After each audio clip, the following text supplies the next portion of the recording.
ప్రభువు నిన్ను దర్శించిన కాలము నీవు ఎరుగకుంటివి గనుక నీ శత్రువులు నీ చుట్టూ గట్టు కట్టి ముట్టడి వేసి అన్ని ప్రక్కలను నిన్ను అరికట్టి నీలోనున్న నీ పిల్లలతో కూడా నిన్ను నేల కలిపి, అలాగే 44 నీలో రాతి మీద రాయి నిలిచి ఉండని అని దినములు వచ్చునని చెప్పెను. యేసు ప్రభువారు లాజరు చనిపోయినప్పుడు ఒకసారి ఏడ్చాడు, యేసు కన్నీళ్లు విడిచినని రాస్తుంది.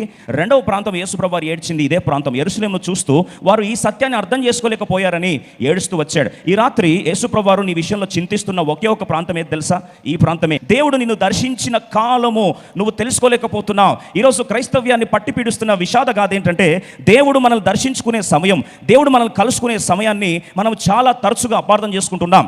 ఈరోజు దేవుడు నిన్ను తయారు చేస్తే, if God has created you, let me remind you, God has chosen you. If God has chosen you, let me remind you, God has called you. If God has called you, let me remind you, God has a personal time of appointment with you, and that's called the time of visitation of God.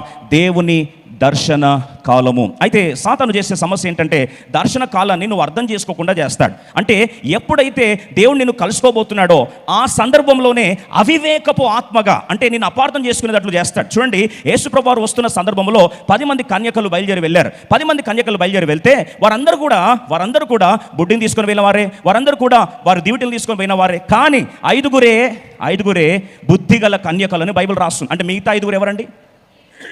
ఎందుకు బుద్ధి లేని కన్యకలు? మొత్తం టైంలో ఉన్నారట, కానీ దేవుడు కలుసుకున్న టైంలో లేరంట. ఈరోజు మన క్రైస్తవ్యానికి పట్టిన రోగం కూడా అదే.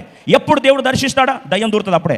ఎప్పుడు దేవుడు నేను కలుసుకోవాలని ఆశపడతాడా? నీకేదో పురుగు దూరుతుంది అప్పుడే వాక్యం ఎక్కదు, అప్పుడే మందం రాబుద్ది కాదు, అప్పుడే ఇంకా లేని పని నానా తతంగం అంతా యాగి అంతా అప్పుడే జరుగుతూ ఉంటుంది. విషాదం ఏంటంటే, దేవుడిని దర్శించే కాలం నువ్వు అపార్థం చేసుకుంటున్నావా?